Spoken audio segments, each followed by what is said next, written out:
Saudara yang terkasih, adanya proyek Neuralink dari Elon Musk ini membuktikan bahwa otak manusia itu memiliki daya cipta yang hebat, dan sekarang berusaha untuk diambil alih dengan menggunakan kekuatan teknologi.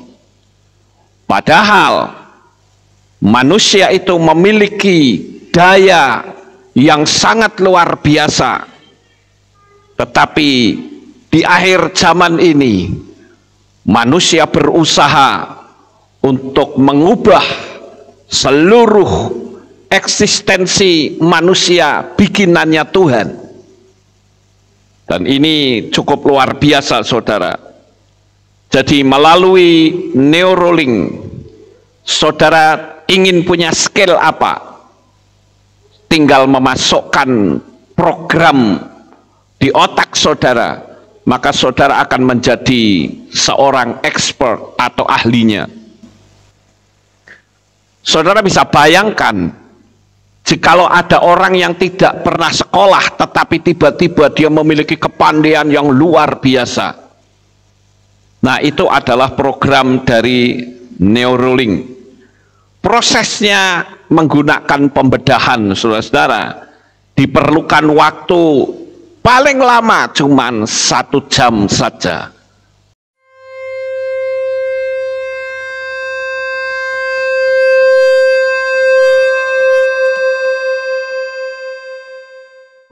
Shalom Aleichem Haverim. Selamat datang di channel ini, tempat kita berbagi inspirasi dan refleksi kehidupan. Kali ini kita akan membahas sebuah topik yang begitu dalam dan penuh makna. Pikiran adalah doa. Pernahkah kalian merasa bahwa apa yang kalian pikirkan, baik atau buruk, seringkali menjadi kenyataan? Apakah ini hanya kebetulan atau ada kekuatan spiritual di baliknya? Yuk, kita eksplorasi bersama dalam video ini. Jangan lupa untuk like, subscribe, dan tinggalkan komentar agar kita bisa terus saling belajar dan bertumbuh. Langsung saja, mari kita mulai.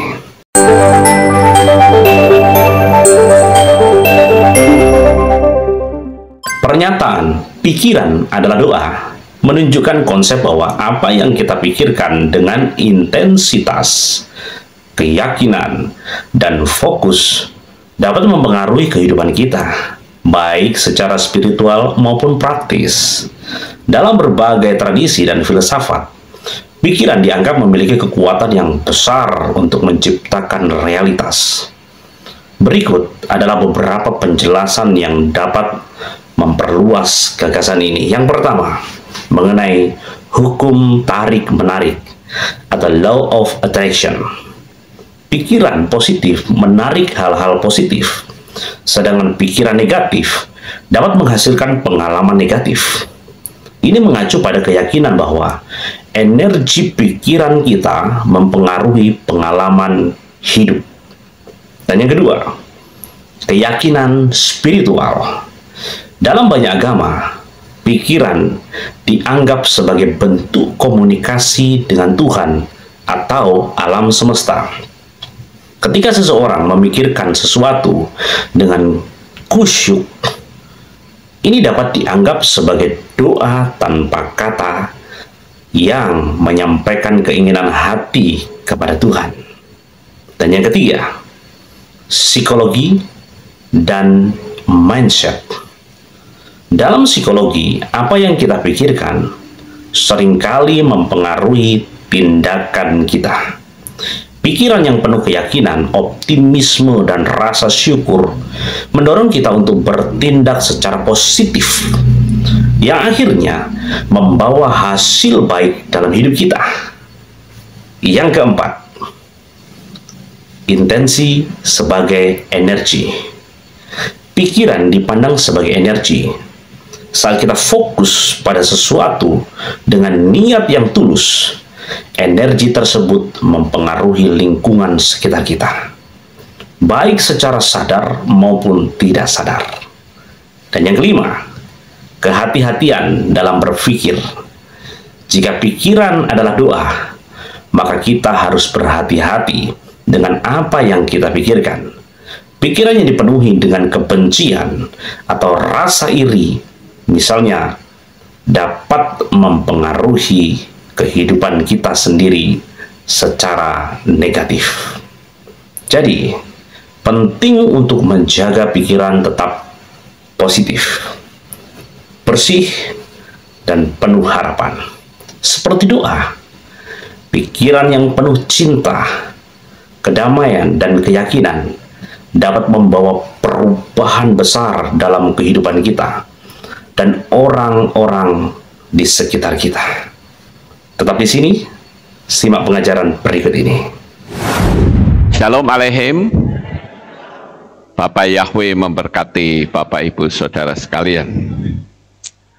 Malam hari ini, saudara-saudara, saya akan menyampaikan suatu materi yang saya beri tema pikiran adalah doa. Kita perlu tahu terlebih dahulu apa yang dimaksud doa.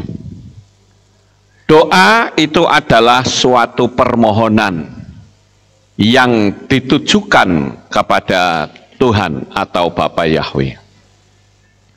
Oh ya, saya akan memberitahu ya Bapak Ibu bahwa nanti selesai saya menyampaikan firman Tuhan ini, saya memberikan kesempatan bagi Bapak Ibu Saudara yang ada di berbagai belahan dunia manapun yang mengikuti streaming ini, jikalau ada yang ingin bertanya, silahkan saudara tinggal ketik di kolom komen.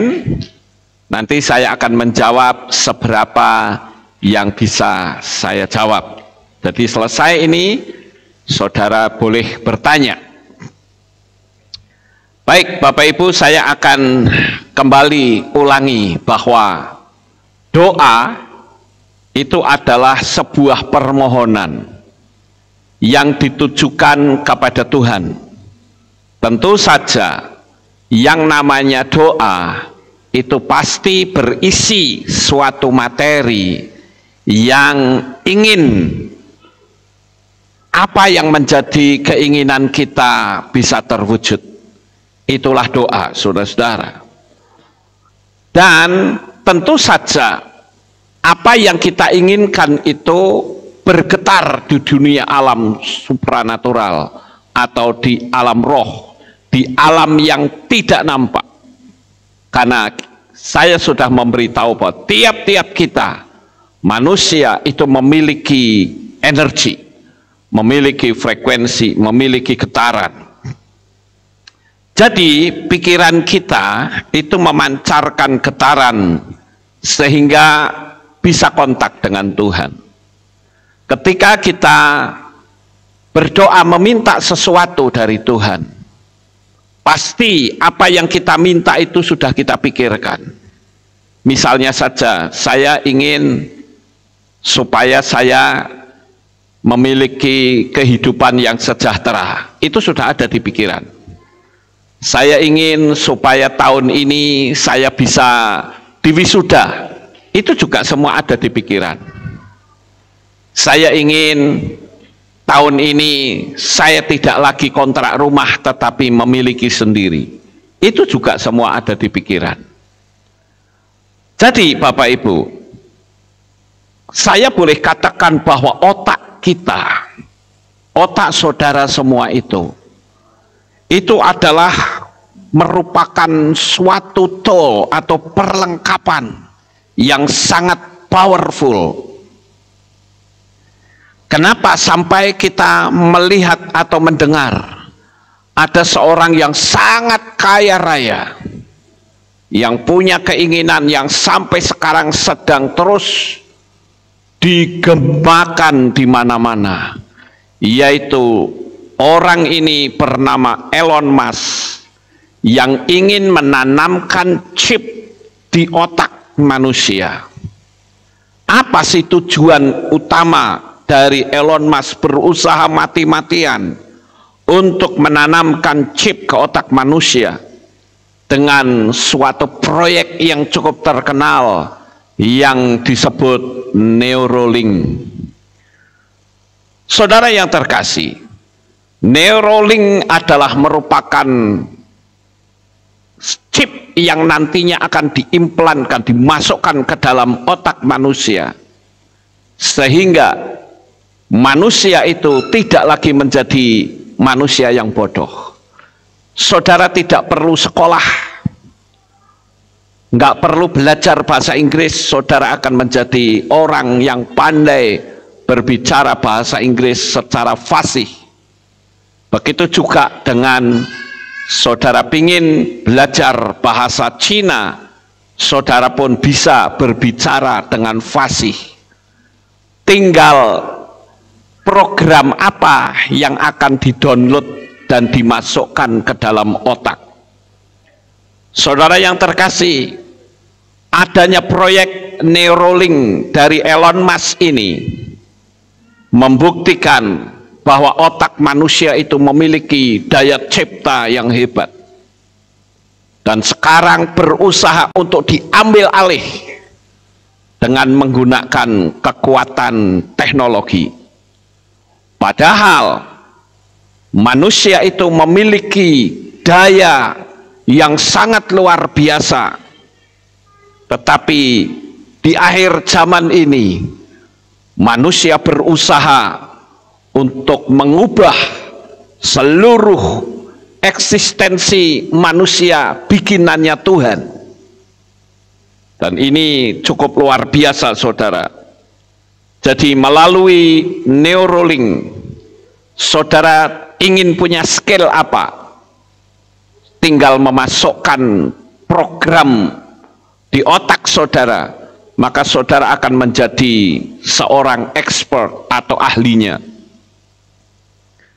Saudara bisa bayangkan, jikalau ada orang yang tidak pernah sekolah tetapi tiba-tiba dia memiliki kepandaian yang luar biasa. Nah, itu adalah program dari Neuralink. Prosesnya menggunakan pembedahan, saudara-saudara. Diperlukan waktu paling lama cuman 1 jam saja. Jadi tengkorak kepala manusia ini nanti dibor, ya, dilobangi dan dimasukkan microchip. Kemudian microchip yang juga dikenal dengan nanobot. Kenapa nanobot? Karena yang namanya bot itu mesti robot. Nano itu kecil sekali, saudara. Jadi luar biasa sekali program Neuralink ini yang akan dan sedang digagas oleh seseorang yang merasa dirinya kaya raya. Karena Elon Musk akan mengubah peradaban manusia menjadi versinya dia. Dan saya sempat mempelajari teknologinya, walaupun saya tidak akan menceritakan secara detail karena percuma, saudara. Tapi setidak-tidaknya saya bisa menceritakan sedikit bahwa Neuralink ini menggabungkan lebih dari 1000 elektroda yang sangat kecil yang dihubungkan oleh kabel serabut yang ukurannya adalah 1/10 rambut manusia. Ini bagaimana ya? Rambut saja itu sudah kecil ya, saudara. Itu dibelah menjadi 10. Itu kecilnya kayak apa kira-kira? Ya, nah itu kabelnya seperti itu, saudara. Dan elektroda ini akan menyebar ke jaringan otak melalui neutron yang saling berkomunikasi untuk mengetahui aktivitas mereka. Dan aktivitas ini dipancarkan langsung ke perangkat eksternal yang terpasang di tengkorak, dan algoritma menafsirkan apa yang dipikirkan secara real time. Wah, ini luar biasa. Kalau sampai ini terjadi, saya yakin manusia itu bisa saling menjadi predator satu dengan yang lain. Karena manusia satu dengan yang lain akan berusaha untuk saling unggul-unggulan. Dan percobaan ini, saudara-saudara, sudah dicoba kepada seekor babi yang bernama Gertrude, dan itu berhasil. Kemudian dicoba juga kepada seekor monyet yang bernama Pager, itu pun juga berhasil. Dan monyet itu bisa diajak bermain game retropong dengan menggunakan kekuatan pikirannya. Jadi kalau kita dikasih microchip buatannya Elon Musk tadi, saudara-saudara, maka ceritanya apapun yang kita inginkan itu bisa terjadi. Saya ingin pinter bahasa Korea misalnya, tinggal ambil aja programnya dimasukin ke otak, nggak perlu belajar bahasa Korea. Kita akan menjadi orang yang sangat fasih. Saya lalu berpikir, ya Bapak Ibu, apakah ini persis seperti yang diberitahukan oleh kitab suci bahwa zaman sebelum air bah itu kan bahasanya cuma satu. Manusia bisa saling berkomunikasi dengan banyak sekali orang-orang dengan satu bahasa saja. Tapi akibat kesombongan manusia itu sehingga Tuhan memecah belah bahasa, sehingga orang tidak bisa memahami bahasa satu dengan yang lain. Dan sekarang ini rupa-rupanya dengan munculnya teknologi-teknologi yang hebat ini, keterbatasan bahasa bukan lagi menjadi masalah bagi manusia. Sekarang bahkan itu sudah ada alatnya, bentuknya seperti HP saya begini. Kalau misalkan saya mau ngomong bahasa Jepang atau sedang berbincang-bincang dengan orang Jepang, saya tinggal ngomong aja bahasa Indonesia. Nanti alatnya ini akan menerjemahkan. Tetapi menurut Elon Musk ini masih jadul, saudara-saudara. Kalau yang akan dilakukan Elon Musk itu sudah langsung di otak, dan orang nggak dibutuhkan lagi alat, tapi langsung.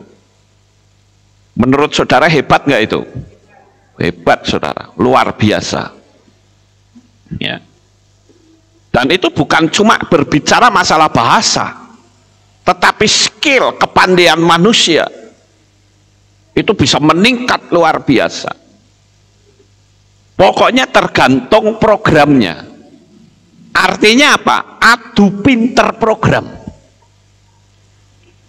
Yang programnya itu bagus, ya otomatis orangnya pandai. Kalau seperti sekarang kan begitu, saudaranya. Saya ambil contoh misalnya saudara mau mengedit video, kan ada yang menggunakan program yang ya gampang-gampang lah, seperti KineMaster, kemudian Ulit Video Studio, itu kan program-program yang gampang, tetapi tetap bisa mengedit video. Tapi kalau ingin jadi editannya bisa lebih hebat, maka programnya pun harus yang hebat, seperti misalnya Adobe Premiere Pro. Oh, itu kan program yang luar biasa, saudara-saudara. Jadi sekarang seperti itu nantinya. Jadi adu hebat program yang nanti akan dimasukkan ke pikiran manusia. Oleh karena itu, ini saling berkaitan satu dengan yang lain, saudara. Cuman hal ini perlu dipikirkan. Kalau seperti sekarang ini nggak mungkin, karena apa? Manusianya terlalu banyak, jadi harus dimusnahkan dulu, didepopulasi dulu, baru nyaman nanti. Dan ini luar biasa ya, cara kerjanya Neuralink itu. Tentu saja saya tidak akan ceritakan secara lebih detail, karena toh juga percuma. Paling saudara juga paling oh ya ya ya ya, oh ya ya manggut-manggut. Tapi inti dari semua itu adalah bahwa apa yang selama ini dianggap mustahil bagi manusia nggak akan mustahil.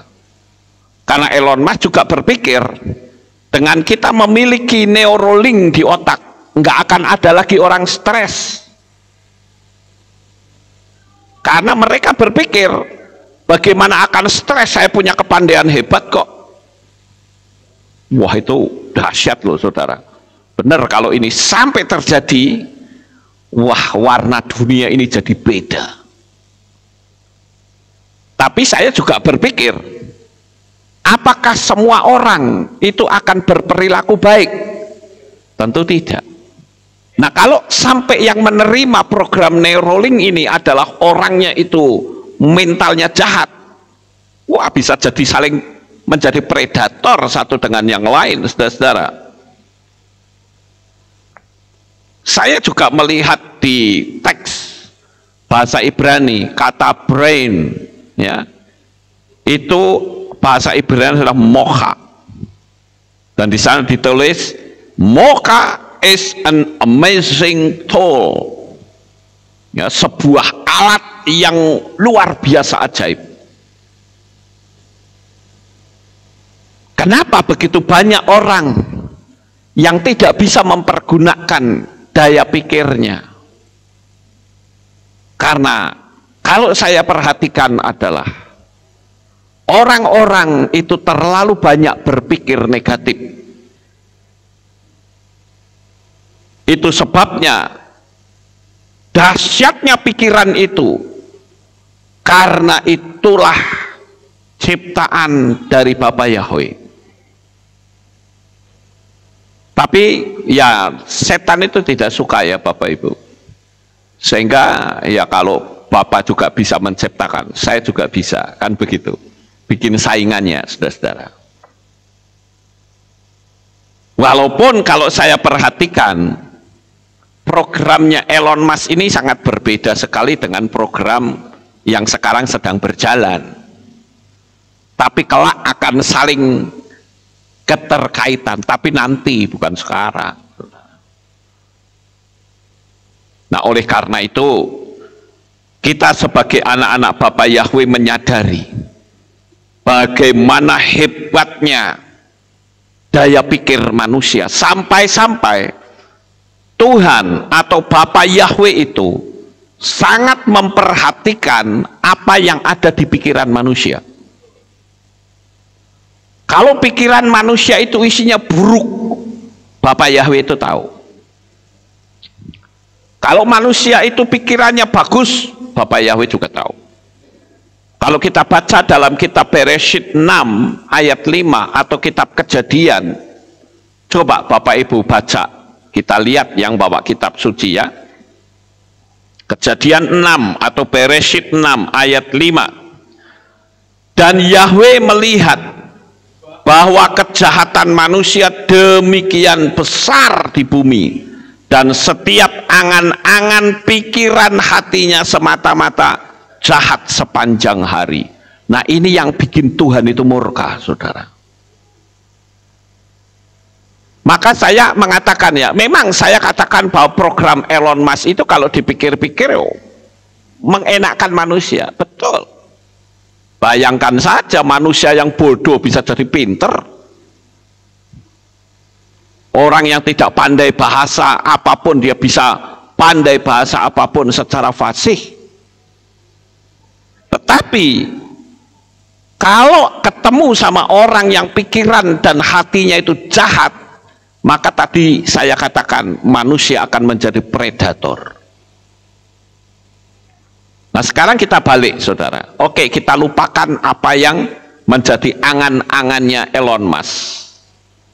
Sekarang kita merenung pada diri kita. Tadi ayat firman Tuhan katakan, dan Yahweh melihat bahwa kejahatan manusia demikian besar di bumi, dan setiap angan-angan, perhatikan kata-kata ini ya, setiap angan-angan pikiran hatinya semata-mata jahat sepanjang hari. Nah sekarang kalau ayat ini saya ubah sedikit, kalimatnya jadi begini. Angan-angan pikiran dan hatinya semata-mata membayangkan keberhasilan usaha sepanjang hari, membayangkan kasih Bapa sepanjang hari. Kira-kira yang dibayangkan bisa terjadi? Bisa. Tapi masalahnya tidak terjadi karena tidak sepanjang hari. Makanya di dalam hukum law of attraction itu diajarkan agar manusia itu sampai kayak keranjingan, saudara. Saya pingin punya mobil, saya tidak mau tahu, pokoknya saya pasti punya dan saya pasti dapat. Nah itu kalau sudah seperti itu energinya naik, saudara. Tapi kalau kita tidak sampai batas itu, nggak ada energinya. Saya akan bacakan di beberapa ayat firman Tuhan yang membuktikan bahwa pikiran itu sangat diperhatikan oleh Bapak Yahweh. Oleh sebab itu saya beri tema malam hari ini, pikiran adalah doa. Jadi kalau pikiran itu baik, sama seperti saudara sedang berdoa dengan baik. Tapi kalau pikiran jahat, maka sama saja saudara sedang mentransferkan energi jahat ke alam semesta. Ayo kita baca Bapak Ibu beberapa ayat yang mengindikasikan bahwa Bapak Yahweh itu sangat memperhatikan yang namanya pikiran manusia. Tehillim atau Mazmur pasal 94 ayat 11 dikatakan demikian. Yahweh mengetahui pikiran manusia bahwa itu adalah sia-sia. Saya garis bawahi kata Yahweh mengetahui pikiran manusia. Ini luar biasa loh. Apa yang ada di pikiran saudara semua itu sudah terdeteksi oleh Bapak Yahweh. Dan semua pikiran-pikiran itu direkam dalam sebuah rekaman yang kelak akan dibuka pada saat kita ada dalam kursi pengadilan Tuhan. Kita lanjut Tehillim 139 ayat 23. Selidikilah aku ya Elohim, dan kenalilah hatiku, ujilah aku dan ketahuilah pikiranku. Kenapa pemazmur ini mengatakan ketahuilah pikiranku? Karena apa yang dipikirkan itu yang diperhatikan oleh Tuhan. Jadi malam hari ini saya ingin Bapak Ibu Saudara sekalian, kita berhati-hati dalam kita berpikir. Kita lanjut Roma atau Romia pasal 12 ayat yang kedua dikatakan, dan janganlah menjadi serupa dengan zaman ini, tetapi biarlah kamu diubah oleh pembaharuan pikiranmu, agar kamu membuktikan apa itu kehendak Elohim yang baik, yang berkenan dan yang sempurna. Perhatikan kata pembaharuan pikiran. Ya, di sini ada kata yang hidup ya Bapak Ibu. Dikatakan tetapi biarlah kamu diubah oleh pembaharuan pikiranmu. Jadi kalau kita mau berubah, pikiran kita berubah, secara otomatis kehidupan kita pun jadi berubah. Makanya Bapak Yahweh itu ingin untuk kita bisa menikmati berkat yang besar, gaya berpikirnya mesti dirubah. Contoh gampang ya Bapak Ibu, ketika bangsa Israel itu keluar dari Mesir, tujuan utamanya adalah ke Kanaan. Tetapi selama gaya berpikir mereka masih gaya berpikir orang-orang goyim yang tidak ditentukan oleh Bapa Yahweh, maka orang-orang Israel nggak kunjung sampai ke Kanaan. Kenapa bisa seperti itu ya Bapak Ibu? Karena apa yang kita pikirkan itu terus bervibrasi yang akan membuat istilahnya feedback pada diri kita. Bangsa Israel masih mau dipengaruhi oleh bangsa-bangsa lain yang ikut. Ada kesulitan sedikit, pikirannya enakan di Mesir, kan begitu Bapak Ibu. Mundur terus pikirannya, lah bagaimana dia bisa sampai? Sebetulnya di situ Bapa Yahweh itu sudah menunjukkan kepada kita semua, kalau kita sudah berani keluar dari kehidupan yang lama, ya ayo kita mulai melihat kepada kehidupan yang baru. Jangan kita mundur lagi. Kalau kita mundur lagi ya harus diperbaiki gaya berpikirnya. Kemudian kita lihat 1 Korintus pasal 3 ayat 20. Ya, 1 Korintus 3 ayat 20. Dan lagi Yahweh mengetahui pikiran-pikiran orang-orang berhikmat, bahwa hal-hal itu adalah sia-sia. Saya garis bawahi kata Yahweh mengetahui pikiran. Kita seringkali melihat bagaimana ketika Yesua akan dijebak oleh orang-orang Farisi dan ahli Taurat, dan Yesua sudah mengetahui terlebih dahulu. Itu membuktikan bahwa ketika ahli Taurat dan orang Farisi itu memiliki niat jahat kepada Yesua, getaran otak itu langsung ditangkap oleh Yesua, dan Yesua langsung tahu. Jadi kepekaan Yesua secara manusiawi itu luar biasa tajam, saudara-saudara. Sebetulnya kita pun bisa seperti itu.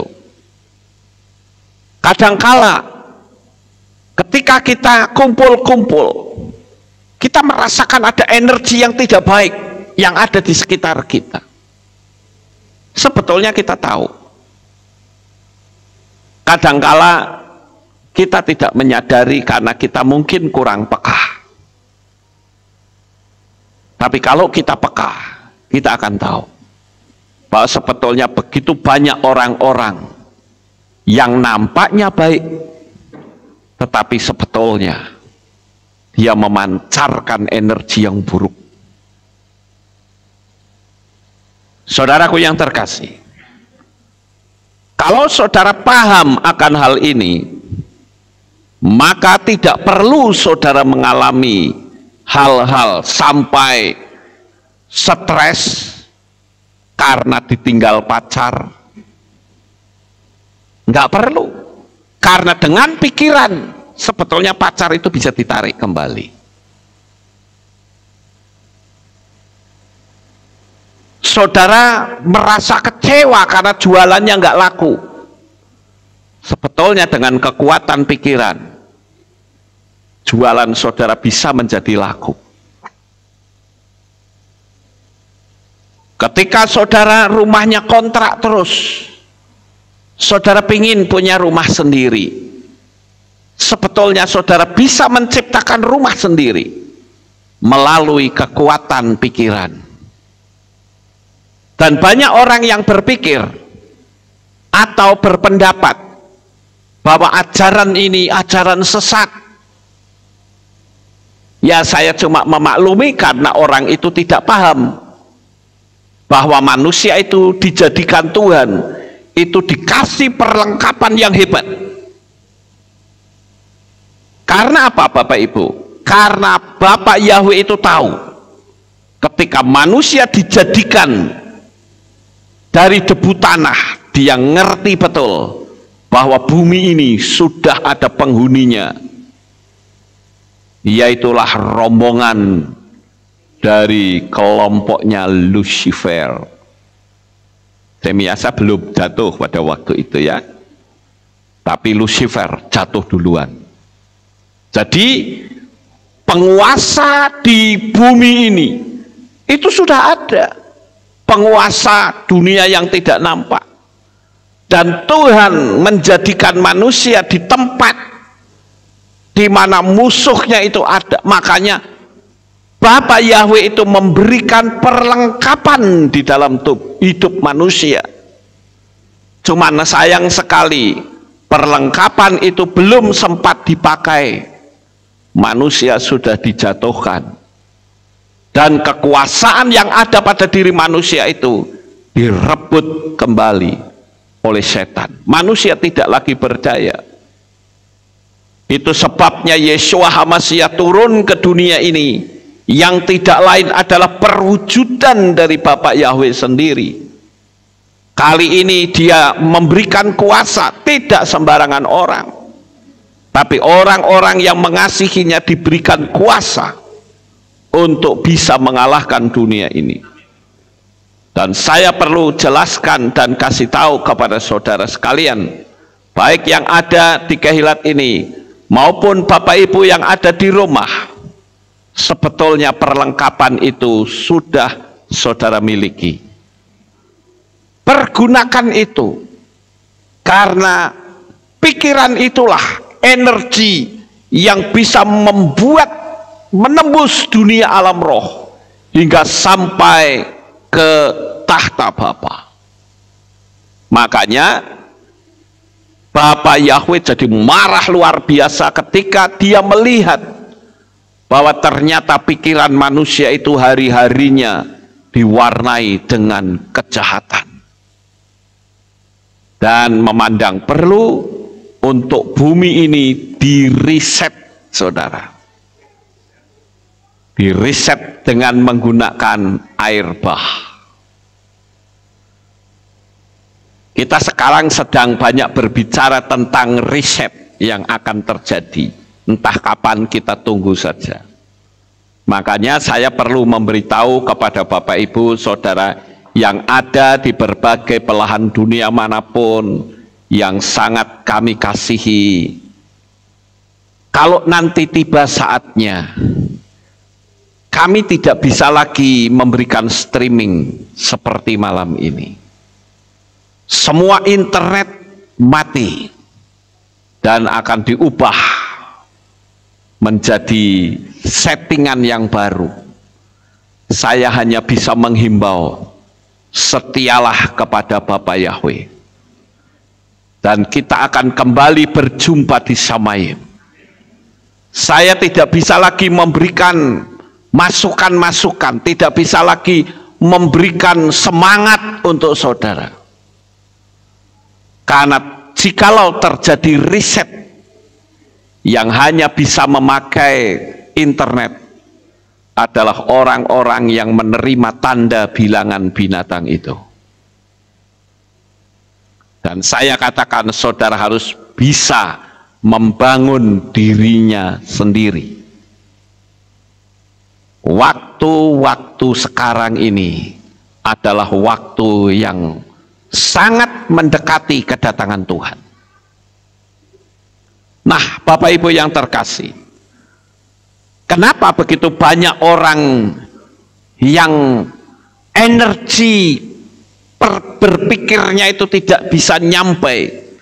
Karena orang itu memiliki energi yang tidak baik, mungkin suka mengumpat. Mengumpat itu tahu saudara, orang yang tukang geresulah, orang yang senang bersungut-sungut, itu orang yang mengumpat. Apa-apa sedikit gegerundel. Nah, itu yang ngumpat. Kemudian marah-marah karena hanya sebuah perkara yang sepele saja, marahnya sudah 1 hari 1 malam, padahal hanya masalah sepele. Saya kasih tahu ya, dunia sekarang ini sudah kita didatangi oleh kekuatan kuda merah, saudara. Saya sering mengatakan bahwa kuda merah ini adalah energi kemarahan. Orang tuh sekarang istilahnya itu nggak bisa kesenggol sedikit. Kalau sudah marah, wah, bisa kita berurusan dengan hukum, saudara-saudara. Manusia itu daya kesabarannya itu sudah sangat tipis sekarang. Kenapa bisa seperti itu? Karena energi itu mengglobal, mendunia. Ada apa-apa sedikit marah, perang-perang, waduh, luar biasa. Sekarang ini aja negara-negara yang sedang bersih tegang masih banyak loh, saudara. Tinggal pemicunya saja, mau dipicu kapan. Kemudian juga punya hati yang diwarnai dengan kepahitan. Dan itulah yang berbahaya, bahkan yang bisa menimbulkan penyakit. Maka malam hari ini, berdasarkan tema pikiran adalah doa, benahi gaya berpikir saudara. Jangan pernah berpikir mustahil, itu sama saja mencipta kemustahilan bagi diri saudara. Saya berharap tema ini dapat dengan mudah diingat. Pikiran adalah doa. Pikiran kita korslet, ibarat doa kita korslet, saudara. Saya ambil contoh ya, coba saya tanya seberapa percaya saudara dengan Tuhan. Apakah saudara percaya dengan Tuhan itu 100% atau 1000% atau bisa lebih, atau saudara bilang ya nanti kita lihat saja. Jadi kita perlu lihat, saudara-saudara, bahwa kepercayaan kita itu sampai sejauh mana. Nah, saya ambil sebuah contoh. Ini contoh ya. Kalau saudara berkata, bulan ini rekening bank saya, rekening saya mencapai 100 juta. Coba ketika saudara ngomong seperti itu, saudara diam sejenak. Diam sejenak. Perhatikan apa yang ada di pikiran. Biasanya karena dia katakanlah pegang uang 10 juta saja, wah luar biasa besar. Sekarang dia berpikir, rekening saya bulan ini 100 juta. Waktu ngomong kita berani berkata, amin, saya percaya, saya yakin. Itu bagus. Tapi coba saudara diam sejenak. Adakah suara lain di pikiran kita? Ketika pikiran kita mulai muncul suara lain, dan suara itu berkata, kira-kira dari mana ya kamu dapat uang 100 juta? Kamu kan orang rendahan, gajimu aja nggak sampai 1 juta kok. Mikir, dia ngomong terus, saudara-saudara, di pikiran. Lalu saudara berpikir, oh iya juga ya. Berarti kalau seperti itu saudara menyetujui, dan saya katakan selesai sampai di situ. Sekalipun saudara akan mengulang kembali apa yang saudara afirmasikan, itu mesti cabut dulu, saudara-saudara. Harus diriset kembali, diulang kembali. Pokoknya saya tidak mau tahu. Yang saya tahu rekening saya bulan ini masuk 100 juta. Titik. Mau perkara datangnya dari mana itu bukan urusan kita. Amin. Karena apa yang saudara ucapkan sekalipun di pikiran itu getarannya sudah sampai ke alam semesta, ke dunia mujizat. Tapi kalau yang saudara akses itu adalah hal-hal yang mustahil, tidak mungkin, akan mengarah ke dunia mustahil dan tidak mungkin. Maka saya menyebut dengan istilah canceling our own prayer. Jadi membatalkan doa diri sendiri, dibatalkan dengan gaya berpikir kita. Oleh karena itu coba saudara perhatikan, ketika saudara punya keinginan, Tuhan saya punya keinginan memiliki mobil Mazda. Saudara sebut Mazda nomor berapa gitu ya. Nanti ketika saudara itu vibrasinya kuat, saat saudara keluar, saudara akan banyak melihat mobil Mazda. Walaupun tadinya enggak memperhatikan gitu. Nanti akan muncul mobil Mazda banyak. Begitu juga kalau saudara berpikir, saya ingin punya rumah, nanti saudara akan banyak orang-orang yang memberitahu gambar rumah. Atau saudara melihat banyak rumah-rumah yang akan dijual. Itu artinya alam pikiran saudara, getarannya itu sudah sampai ke alam semesta. Dan tinggal saudara menyikapi, apakah nanti akan di-counter oleh pikiran liar saudara atau tidak. Berapa banyak orang yang hidup menderita. Saya tadi siang mendapatkan WA dari seseorang. Seseorang ini sedang mengalami sakit dalam tubuhnya.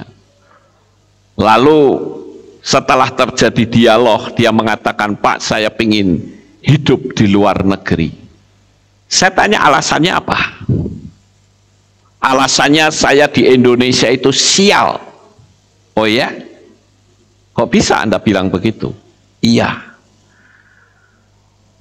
Karena hidup saya dari dulu selalu berhadapan dengan kesialan. Saya bilang nggak bisa begitu, Pak. Sial dan tidaknya itu penentunya kita sendiri. Lalu saya korek, apa yang menjadi penyebab sampai Bapak ini berpikir aku ini adalah manusia sial? Karena dia ini rupa-rupanya dulu bekerja, lalu ada temannya yang tidak suka, kemudian memfitnah dia. Sehingga orang ini dipukulin. Dan sejak saat itu dia sering dibully. Dan ketika dibully, itu pembulian itu masuk ke dalam dirinya. Jadi saya tadi katakan, coba rubah gaya berpikir. Selama Anda berpikir terus bahwa aku orang sial, ya jadilah sial. Sekalipun pindah ke luar negeri pun akan tetap sial. Yang menentukan engkau berhasil atau tidak itu bukan tempat, tetapi gaya berpikirmu. Paham Bapak Ibu? Bapak saudara pindah ke negara kaya raya sekalipun, tapi kalau gaya berpikirmu gaya berpikir sial, akan tetap sial. Tapi sekalipun saudara ada di sebuah negara yang biasa-biasa saja, tetapi gaya berpikirmu adalah gaya berpikir yang elegan, maka apa yang saudara pikirkan itu pasti terjadi. Ini yang penting ini adalah kehidupan kita itu apa? Pokoknya aku punya pikiran tuh hebat. Paham Bapak Ibu? Lah nek gaya berpikirnya saja selalu di bawah terus, kok pingin punya pikiran yang punya sesuatu yang hebat, mana bisa? Orang jualan lihat kondisi sepi menyetujui, ya memang masih sepi, suruh gimana? Ya jadilah sepi saudara. Jadi sekalipun sepi, Nggak usah kita ngomong, ya apa boleh buat, namanya juga sedang sepi. Walaupun faktanya seperti itu, gaya berpikir kita tidak. Toko saya tetap ramai. Harus begitu. Orang lain di PHK, saudara berani ngomong, saya punya skill yang hebat. Dan orang akan berbondong-bondong mencari saya. Ya kalau kita mau berpikir seperti itu.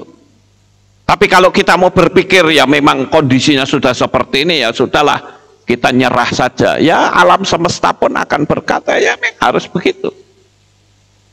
Ingat loh, pikiran adalah doa. Ada orang yang bertanya, kenapa sudah berpikir positif kok malah nggak bahagia? Ada yang bertanya seperti itu. Saya katakan pasti ada sesuatu yang tidak beres dalam diri kita. Diakui saja.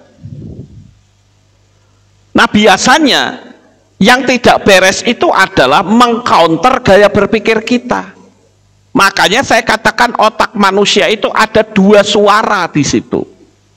Yang satu visi dan impian yang membuat kita mantap, yang satunya yang sering saya menyebut masa-masa lalu itu pikiran liar ikut campur. Makanya jalan satu-satunya yang paling gampang adalah dibuat sebuah pertanyaan. Saudara pingin punya mobil, kemudian pikiran liar saudara berkata, kamu pingin punya mobil, nggak ngaca kamu. Gajimu berapa pingin punya mobil? Kerjaanmu tuh kayak apa? Ngaca dulu deh. Kan mesti begitu, saudara-saudara. Nah kalau kita setuju ya selesai sudah.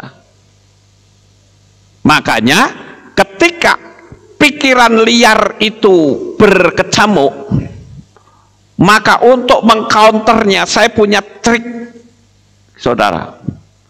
Trik yang saya selalu bagikan kepada orang-orang adalah dibuatlah sebuah pertanyaan supaya nanti pikiran liar menjawab. Misalnya kita ingin punya mobil, pikiran liar mulai berkuasa, saudara buat sebuah pertanyaan, wah kenapa ya kok saya bisa punya mobil sebagus ini, itu kenapa ya? Nanti pikiran liar akan jawab. Jawabannya itu bukan mengejek kita, saudara. Tetapi dia akan menjawab dengan berkata begini, ya karena kamu orangnya ramah. Kamu duitnya banyak. Kamu disukai banyak orang. Pantas kalau kamu punya mobil baru. Jadi pikiran liar yang tadinya menghina, emangnya gajimu berapa? Berubah, saudara. Berubahnya jadi kamu orang baik, orang ramah. Kamu punya pergaulan yang bagus. Bahkan mereka bisa mengatakan juga, karena kamu ini sahabatnya orang-orang kaya. Kan bisa seperti itu. Terserah pikiran liar itu nanti akan menjawab dengan jawaban yang positif. Makanya dibuatlah sebuah pertanyaan. Kenapa ya kok saya akhirnya bisa punya rumah? Saudara pikir saya tidak pernah mengalami serangan dari pikiran liar? Pernah saya. Waktu tanah belakang sudah kita beli,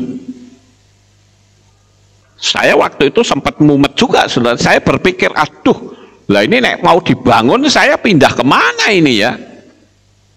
Wah kalau kontrak, ya nek dapat dekat. Nah kalau jauh, wah repot ini. Pikiran liar bilang, nah kamu mengalami kesulitan kan? Terus akhirnya saya buat sebuah pertanyaan. Kenapa ya saya punya pastori itu menyenangkan dan dekat dengan kehilat? Lah kok tiba-tiba di situ ada tulisan dijual? Karena saya pakai hukum loa juga. Akhirnya kena nggak saudara? Kena gitu. Kalau kita mau mengikuti pikiran liar, nggak akan selesai. Dia selalu ganggu terus. Saya nggak tahu apakah saudara menyadari atau tidak untuk hal ini. Tapi kalau saudara mau jujur, saudara pasti mengakui bahwa pikiran liar itu selalu mengganggu kita dari hari ke hari. Tapi hari ini saya bagikan kembali kepada saudara. Pikiran adalah doa. Ayo, sekarang saudara berpikir apa? Berpikir jelek tentang teman saudara? Berpikir buruk tentang kehilangan kita? Atau berpikir tidak baik tentang mertua saudara atau menantu saudara? Maka pikiran-pikiran yang menguasai kita, berkecamuk dengan dalam hidup kita, itu yang nanti akan direalisasikan dalam dunia fisik. Karena apapun yang kita pikirkan itu mencipta di dunia alam roh. Saya berharap Bapak Ibu Saudara bisa memahami akan hal ini. Nah, saya mau tanya, ada nggak pertanyaan? Tidak ada. Di sini ada nggak Bapak Ibu yang akan bertanya? Saya kasih kesempatan nih. Kan kita sudah lama nggak membuat pertanyaan. Kalau saudara mau tanya, silahkan, saya akan jawab untuk saudara. Ada? Kalau tidak ada, saya lanjut, saudara. Saudara pernah mendengar cerita tentang perjuangan Napoleon Bonaparte? Napoleon Bonaparte ini seorang pejuang yang luar biasa. Ya, pada waktu dia memimpin pasukan melakukan penyerangan, invasi ke tempat lain, apa yang dia lakukan? Dia suruh semua tentara-tentaranya turun semua. Begitu turun, yang dia lakukan adalah kapalnya dibakar, saudara-saudara. Begitu turun, Napoleon berkata, bakar kapal itu. Tentaranya bingung, lah dibakar kita pulangnya bagaimana? Nggak pulang. Karena apa? Kalau kita pulang, kita mesti mengalahkan musuh kita. Artinya apa, saudara-saudara? Napoleon itu tidak ingin anak buahnya itu punya cadangan penyelamat. Dia harus punya keyakinan diri, berjuang atau mati. Dan fakta membuktikan bahwa Napoleon mengalami kemenangan yang luar biasa. Karena dia sudah tidak lagi bisa berpikir mundur. Mundur bagaimana, orang kapalnya sudah nggak ada semua. Yang ada adalah taklukkan daerah itu sampai tuntas. Dari apa yang saya ceritakan, saya berharap saudara bisa paham. Artinya ketika kita punya suatu keinginan, punya niat, itu harus terus digemakan. Sekalipun tantangannya itu banyak, jangan peduli, gemakan terus, waktunya pasti sampai. Kita lihat bagaimana dahsyatnya Yusuf, saudara. Umur 17 tahun loh Yusuf loh, sudah masuk dalam penderitaan, tapi visi dan impiannya itu kuat, ada di pikirannya, nggak pernah berubah. Sekalipun penderitaan dia dapatkan begitu banyak, tetapi Yusuf tidak pernah goyah dari apa yang dia pikirkan. Yusuf pun tidak punya pahit hati dengan kakak-kakaknya. Itu terbukti ketika Yusuf sudah mendapatkan sesuatu yang luar biasa. Kakak-kakaknya datang nangis-nangis, aduh Yusuf, saya minta maaf ya, gara-gara saya kamu menderita. Yusuf katakan apa? Tidak. Justru karena kamulah aku bisa sampai di tempat ini. Wow, luar biasa. Artinya Yusuf tidak ada kepahitan. Sekalipun saya harus akui Yusuf sempat jahil juga, saudara. Ya, kakak-kakaknya dijailin juga kan. Sehingga apa? dibikin ketakutan kakak-kakaknya. Sampai yang terakhir bilang, kalau sampai kamu tidak bisa menyerahkan bapakmu ke sini, kamu semua mati. Wah, ketakutan, saudara. Tapi yang saya katakan bahwa Yusuf hatinya tidak ada dendam, hatinya tidak ada rasa pahit. Sekalipun dia tahu dia diperlakukan buruk oleh keluarganya, oleh kakak-kakaknya, tapi dia menyadari bahwa penderitaan itu adalah merupakan jalan untuk meraih kesuksesan. Coba kalau Yusuf tidak dicemplung ke sumur, apa bisa dia ketemu sama orang Ismail? Nggak akan ketemu. Coba kalau dia tidak dijual, apakah dia bisa sampai ke rumah Potifar? Tidak juga. Coba kalau dia tidak dipenjara, apakah dia bisa ketemu dengan Firaun? Tidak juga. Jadi penderitaan bagi orang yang memiliki iman yang teguh tidak akan membuat dia hancur dalam iman, saudara. Beda dengan kebanyakan orang. Ngalami kesulitan sedikit, dia minta tolong sama orang, nggak ditolongin, ngamuk, jelek-jelekin orang. Kan begitu yang ada sekarang.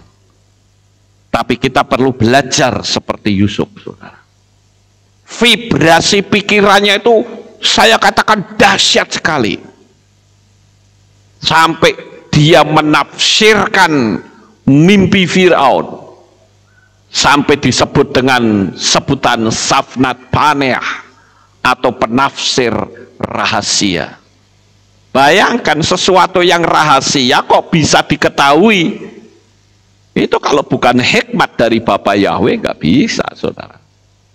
Dan saya katakan kejernihan hati Yusuf itu juga punya peran di dalam meraih kesuksesan.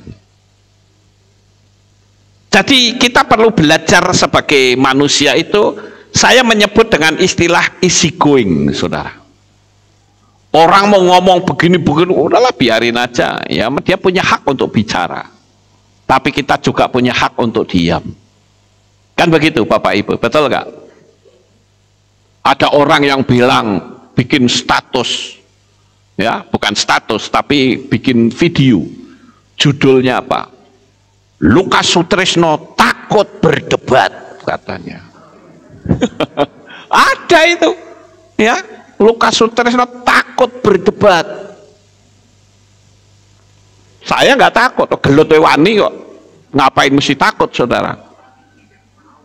Kalau tidak mau itu iya. Ya, ngapain saya berdebat? Hari gini masih bicara nama Yahweh, ketinggalan zaman. Ya, itu sudah tahun 2000 kita. Apakah dengan misalnya saya berdebat, lalu saya bisa ikut dia? Ya tidak. Dan dia pun kalau kalah, apakah bisa ikut saya? Ya tidak. Bertahanlah masing-masing. Siapa nanti yang akan masuk neraka? Kita lihat saja, kita nonton nanti. Apakah saya apa dia? Kan begitu. Ngapain mesti berdebat? Debat itu ibarat seperti orang lain disuruh nonton kita bertengkar. Itu loh. Maka saya nyebutnya istilah apa? Bertengkar pakai tema. Nah, saya nggak mau, saudara. Jadi terserah orang mau mengatain saya itu takut berdebat, ya silahkan. Orang mau ngatain Lukas Sutrisno goblok, ya silahkan. Saya nggak pusing kok. Ya, jalani aja hidup ini dengan santai. Ya, jangan sampai orang ngomong oh, Lukas goblok, wah langsung tak pukul kamu. Ya ngapain seperti itu? Goblok ya sudah. Berarti dia nggak ngerti bahwa manusia itu sebetulnya punya kemampuan sendiri-sendiri. Ya kan? Bagi juru masak, mereka bisa katakan, oh Lukas goblok, nggak bisa masak. Ya nggak bisa masak, wong saya nggak bisa masaknya Indomie sama air. Ya kan? Tapi bagi seorang teknisi, Saya seorang teknisi, saya bisa juga ngomong sama tukang masak, kamu kok nggak bisa betulin kayak begini? Misalnya, ya nggak bisa lah, bidangnya sendiri-sendiri. Makanya easy going, jalani hidup dengan santai. Orang mau ngomong merah hijau kuning, emang gua pikirin. Kan enak, gaya berpikir kita itu jadi enak, betul nggak Bapak Ibu? Jalani sajalah dengan santai. Suka ya syukur, tidak juga nggak apa-apa. Kita nggak memaksa kok. Kan begitu Bapak Ibu ya. Jadi malam hari ini saya ingin Bapak Ibu saudara sekalian bisa tetap berpegang teguh. Apa yang saudara pikirkan itu adalah merupakan doa saudara. Ya. Oh ada. Oke, ini ada yang mau bertanya. Silahkan. Siapa? Oke, mic-nya bisa ya. Cek. Ini ada pertanyaan dari Mas Julianto. Shalom Pak Lukas, maaf mau tanya setelah baharuan, tapi karena tinggal di luar kota, berarti gereja lama sudah tidak. Hanya sini pas itu sah tidak di mata Bapak Yahweh, karena paling-paling bisa kekehilat kalau pas libur panjang. Juga belum tentu bisa ikut perjamuan kudus. Terima kasih Bapak yang memberkati. Ya, ini pertanyaan yang sering kali saya dapatkan. Dan memang pertanyaan cukup bagus. Artinya begini, setelah kita dibaptis pembaharuan, kan firman Tuhan sendiri yang ngomong di kitab Devarim ya, kitab Devarim pasal 12 ayat 5 sampai 6 dan ayat 13 sampai 14 diulang 2 kali, bahwa kita yang sudah memanggil nama kudus ya kita ibadah di tempat di mana nama kudus itu disebut. Kalau tidak bagaimana? Ya ikutin aja streaming saudara. Hukumnya sah atau tidak? Sah. Buktinya sekarang pengadilan juga pakai streaming, betul nggak? Ya. Pengadilan memutuskan orang bersalah dihukum pakai streaming, sah nggak? Sah tetap. Apalagi ini dunia alam supranatural, dunia teknologi, dunia yang tidak nampak. Jadi saya menghimbau kepada saudara yang tadi bertanya, ikuti saja streaming. Tidak harus streaming kami. Mau ikutin streaming siapapun silahkan. Yang penting nama Bapak Yahweh dimuliakan. Ya. Ada lagi pertanyaan yang lain?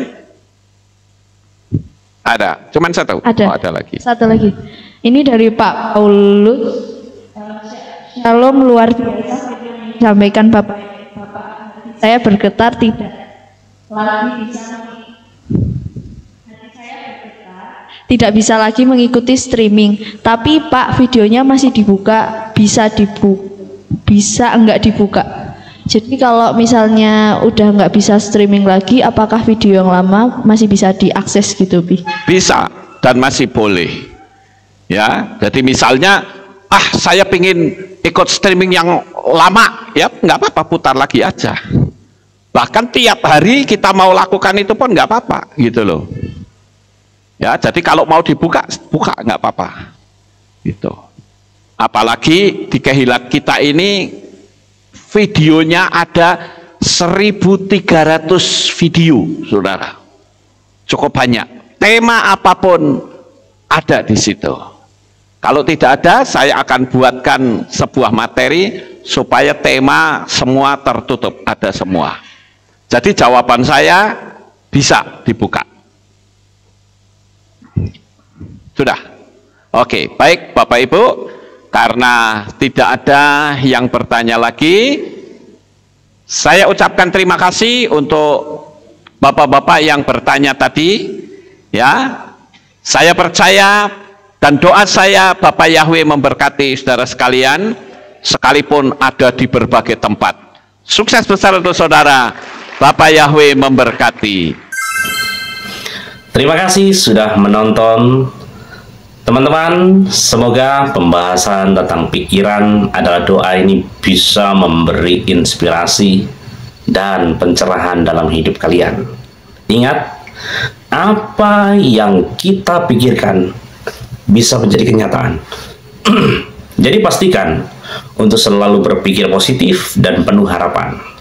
Jangan lupa untuk like, share, dan subscribe supaya kita bisa terus berbagi konten bermanfaat lainnya. Sampai jumpa di video berikutnya. Dan Bapak Yahweh, Beshem Adonai Yeshua Mashiach, Waruah Kodes, memberkati kita semua. Dialah Elohim, pencipta langit dan bumi, pencipta hidup kita. Shalom.